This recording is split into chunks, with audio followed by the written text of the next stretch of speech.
Hello, this is chapter 112 of The Flower of Freedom by Deborah Reeves. Please take your seat.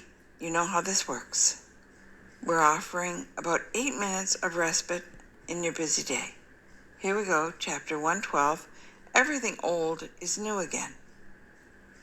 Marie left for Montreal about a week after the wedding and 2 weeks after her third year of medical school was over.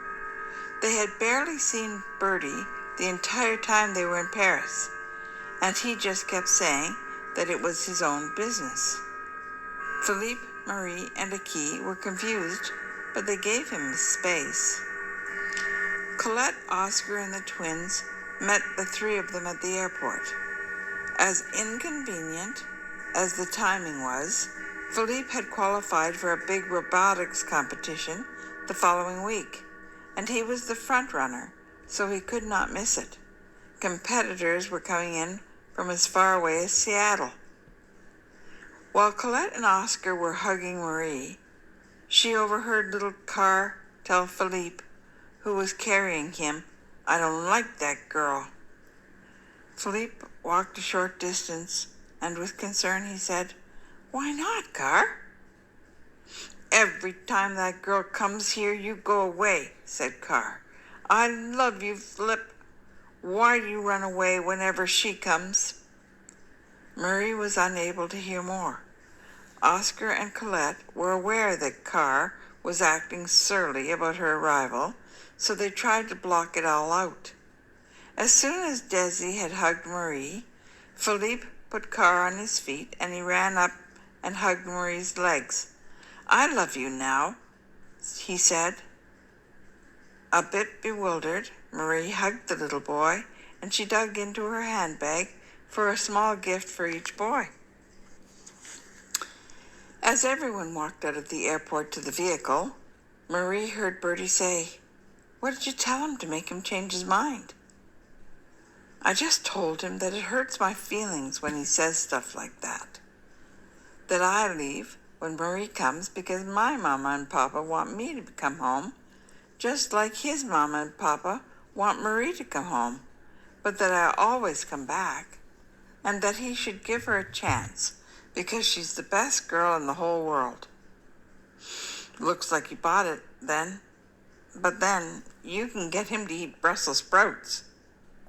"Bertie, she's not exactly Brussels sprouts," Philippe retorted. "Let's say she can be an acquired taste," Bertie replied. They were all back at the airport just over a week later when Philippe left for France. Car insisted on holding Philippe in a stranglehold until the moment Philippe had to board his plane. Marie had heard all about Philippe's deal with the twins that allowed them to keep his trophy from the competition until he returned. When Philippe went to put Car down, he put his arms out to Marie instead, so she stepped forward to embrace him. They all waved goodbye, and a tear slipped down Car's face. He rubbed it away with the back of his hand, and then he rubbed it under his nose, and he said, "Flip says that it's my job to take care of you until he gets back. I am big and I am strong, and I will do a good job." Marie looked at Car with surprise and said, "Thank you, Car. I appreciate that." Desi protested, "Me too. Flip said that I can help." "Please don't worry. Flip will be back before we know it, and I promise to be easy to take care of." The two little chins bobbed in unison. The bargain was sealed, and the two little fellows were as good as their word. All summer long, when Marie thought they were happily playing and oblivious to the world, they would suddenly pop up their heads and scan until they located her, and then they would go back to whatever they were doing. She often awoke to see one or another of them staring at her. They seemed to want to know and be certain that she was where she was supposed to be. Sometimes she would see one or another of them looking around the corner of a room, and then they would run off. They were so serious about being her guardians that soon she began to tell them where she was going when she left a room, so that they would not worry about her. She started to tell them why she was going into the house if they were in the backyard. When she was left to babysit them while Oscar and Colette went out, she felt as though she was the one being babysat.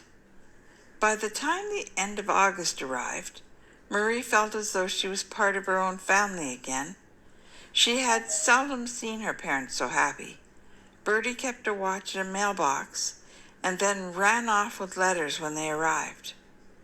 When Philippe got off the plane and came to meet them, the twins smothered him with kisses, and he laughed at their determination to stay in his arms. "I did it," crowed Carr. "I took good care of her for you. She's not so bad, you know." "I helped. She was a good girl. I love her," said Desi. "I do too," said Carr. And then they met Bianca. Bertie swept her off her feet in a hug. The twins scowled. Colette and Oscar welcomed her warmly, and so did Marie. The apartment in which she and Bianca would live was available September 1st, so Philippe and Bianca arrived that day. There was a welcome home barbecue and pool party with all the usual guests. Bianca did not wish to mingle, no matter how friendly the other guests were. She refused to leave Bertie's side. Bertie told people that Bianca was just shy. Shy? Thought Marie. When Colette asked Bianca if she wanted to come to the apartment to clean it before the girls moved in, Bianca looked at her with confusion, and she said that she'd rather stay at the party with Bertie. Colette and Marie went for a couple of hours to make the apartment presentable and to put sheets on the bed. Later that night, when they all went back to the apartment to drop the girls at their home for the year, Bianca was clearly less than impressed by the accommodation. Bertie started to stammer an apology, and she flashed him a charming smile and said that it would do short term. Philippe locked eyes with Marie.